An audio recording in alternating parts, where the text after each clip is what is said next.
Yo les frérots, j'espère que vous allez bien. Aujourd'hui, on va analyser la séance de sprint d'un athlète de niveau olympique, Kenny Bednarek, donc un sprinter américain qui a fait les JO, qui a récemment remporté le 100 mètres au Grand Slam Track, donc la compétition créée par Michael Johnson. Donc il a remporté une grosse liasse de billets. En fait, les trois premiers, ils touchent beaucoup, beaucoup d'argent, il y a de l'argent à gagner, une grosse somme d'argent en jeu pour les trois premiers. Donc voilà, on va analyser un petit peu ce qu'il fait comme séance de sprint. Et let's go, c'est parti. Donc là, c'était à l'époque, quand il était en high school. La vidéo date un petit peu. C'est pas actuellement. Donc, c'est son entraîneur. Il explique la séance. Donc là, il dit qu'en gros, il va faire sur cette séance, il va faire des départs en starting block, de la vitesse courte, essentiellement. Et juste petite précision, les gars, pour ceux qui veulent faire des séances de sprint, vous n'avez pas besoin d'avoir des starts, hein, bien évidemment. Ça, c'est que pour ceux qui font de l'athlé, qui font de la compétition. Mais tu peux largement tirer un maximum d'avantages à faire des séances de sprint d'un point de vue énergétique, physiologique, etc.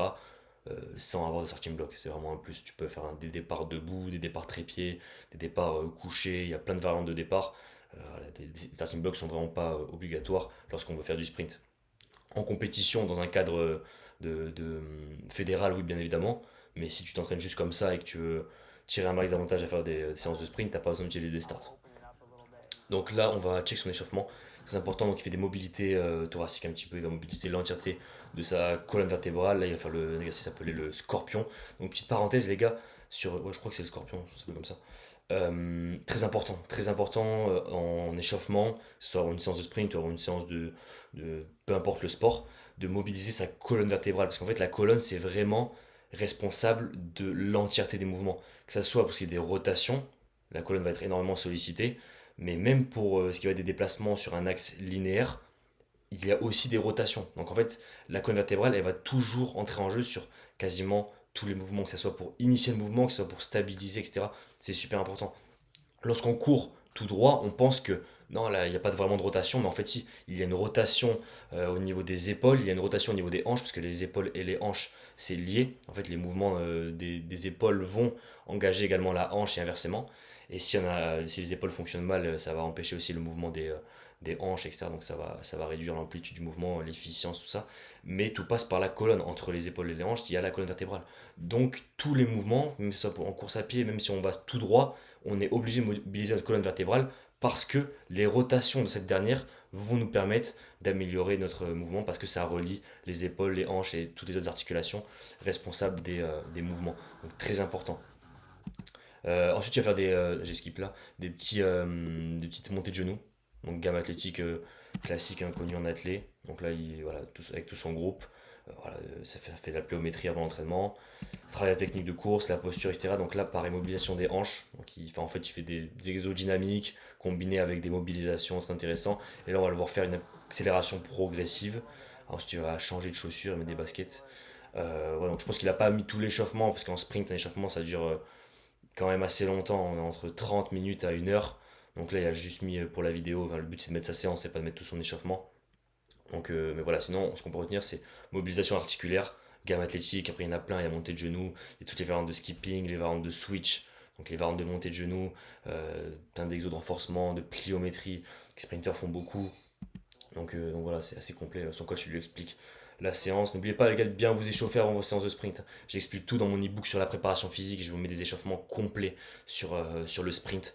Où je vous explique de A à Z comment s'échauffer avant une séance de sprint. Parce que je parle de ces séances-là qui sont indispensables pour moi. Si tu veux transformer ton physique, tu dois sprinter. Tu es plus sec, plus massif, plus musclé. Développer tes qualités physiques. J'en parle dans l'ebook sur l'entraînement minimaliste et dans l'ebook sur la préparation physique. Je parle de sprint et comment s'échauffer, comment structurer sa séance. Donc let's go, mec, ils sont à 20 balles, fonce, perds pas de temps. L'offre va expirer à la fin du mois de juillet, donc régale-toi pour transformer ton physique. Donc voilà, on peut voir, il est sec, hein, un sprinter très sec, même il est un peu massif. Hein. Déjà, il a des mecs, il a des veines de partout, mais ouais, il est pas maigre, il a quand même du muscle. Alors que sprinter, ils font de la muscu, mais c'est plus sur le bas du corps, ils font pas trop de haut du corps, mais on voit que son haut du corps, il est quand même pas mal. Hein. Le mec, il est solide, quoi. Et surtout très sec et très esthétique. Ce qu'on veut, c'est pas être massif, c'est être esthétique. Donc, bloc start. Voilà, donc là, il va faire des départs en bloc contre sa coéquipière. Donc là, des sprints courts que toi tu peux faire en partant debout. Genre là, il utilise quoi? Des distances 20 mètres. Il a fait quoi? 20 mètres, 30 mètres. Et rien de fou, hein. Distance très courte, orientée sur l'explosivité. La mise en action, très important en athlée, les premiers mètres, ça conditionne le reste de la course. Donc là, voilà, on est vraiment sur quelque chose de très simple, des 20 mètres, des 30 mètres en sprint que toi tu peux faire. Tu peux partir trépied, en trépied, c'est-à-dire un départ en 3 points avec deux appuis au niveau du bas du corps et un appui au niveau du haut. Tu peux partir debout avec deux appuis au sol. Tu peux partir en position pompe, tu as plein de variantes. Donc là, il va continuer départ en start et aller un peu plus loin. Donc là, ouais, on dirait qu'il fait un 70 mètres, quelque chose comme ça. Ouais. 60-70 mètres à peu près. Donc il augmente un peu les distances. Donc il s'échauffe en faisant des courtes distances pour réveiller un peu son système nerveux. Et ensuite il augmente la distance. Et il finit par un sprint long à 150 mètres. Voilà les gars, rien de farfelu, rien d'incroyable. Juste entraînement d'un sprinter pro. Et pourtant il fait des choses simples. Des sprints courts, combinés avec à la fin juste un petit sprint long. Terminé. Pour favoriser le relâchement, etc. Mais il n'y a rien de. Voilà, il y a rien d'exceptionnel, les gars. Les athlètes pros, ils s'entraînent comme les athlètes amateurs, sauf que ils font beaucoup plus attention à leur récup.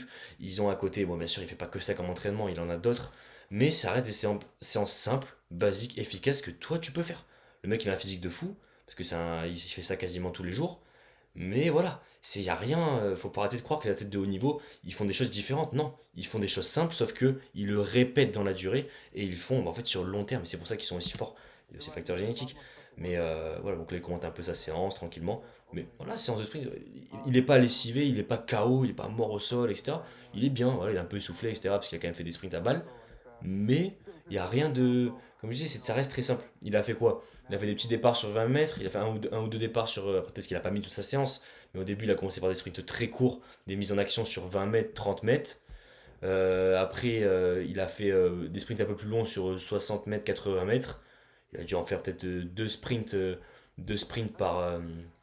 par distance. Et à la fin, il finit par un 150. Tu vois, donc ça nous fait 4-5 sprints à haute intensité. Ça suffit, tu vois. Genre le mec, à la fin de sa séance, il est bien, il a un physique de fou furieux. Il a un physique hyper esthétique.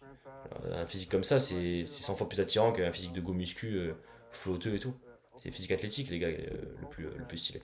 Donc voilà, les gars, j'espère que vous aimez ce genre de format de vidéo où on analyse un peu l'entraînement des sprinteurs, ou même j'avais déjà analysé l'entraînement de Georges Saint-Pierre, des combattants, etc., des athlètes de haut niveau, en gros.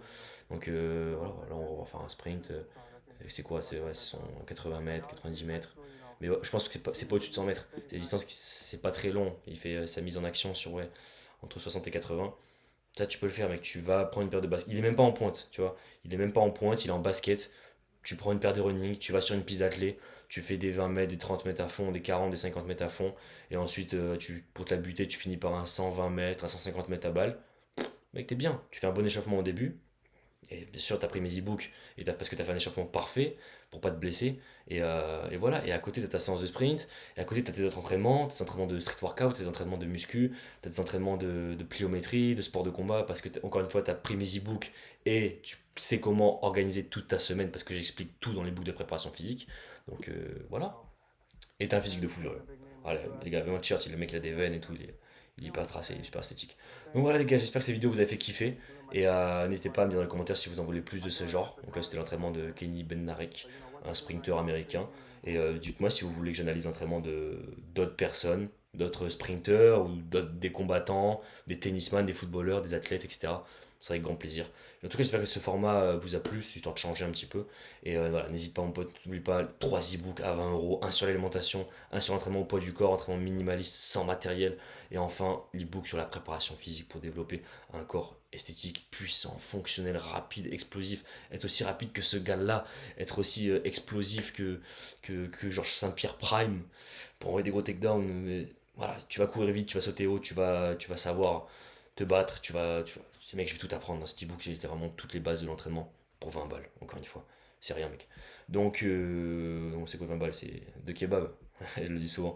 Voilà, les gars, j'espère que cette vidéo vous a fait kiffer et on se dit à la prochaine pour une nouvelle vidéo. C'était Enzo. Ciao.